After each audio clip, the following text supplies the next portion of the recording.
লেবাননের দক্ষিণাঞ্চলের ড্রোন হামলায় নরসিংদীর করিম মিয়ার মৃত্যুর খবরে পরিবারে শোকের মাতম উঠে। গত 11ই মে রাতে মাইফাদুন এলাকায় বন্ধুর সাথে বেড়াতে গিয়ে ড্রোন হামলার শিকার হন তিনি। এতে ঘটনাস্থলেই করিম মিয়ার মৃত্যু হয়। লেবাননে একটি মুদির দোকানে চাকরি করতেন তিনি। নিহতের স্বজনরা জানান, প্রায় 12 বছর আগে লেবাননে পাড়ি জমানো এই করিম মিয়ার আয়ের উপরেই নির্ভরশীল ছিল পরিবারটি। রহিম নামে 13 বছরের ছেলে এবং নুসরাত নামে 18 মাসের একটি কন্যা সন্তান রয়েছে তার। মঙ্গলবার বিকেলে মৃত্যুর খবর গ্রামে পৌঁছালে শোকের ছায়া নেমে আসে। এদিকে শিবপুর উপজেলা নির্বাহী কর্মকর্তা জানান, করিম মিয়া নিহতের বিষয়ে পরিবারের পক্ষ থেকে কেউ কোনো অভিযোগ কিংবা অবহিত করেনি।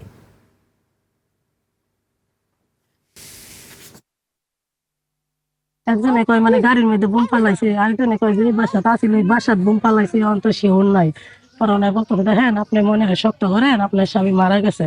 এখন ভাই আর কি করবো, আপনাদের কাছে অনুরোধ, মানে আমরা যেভাবে পারেন আপনারা আমার সরকারের কাছে বলবেন আমার স্বামী লাশটা যাতে বাড়িতে আসে।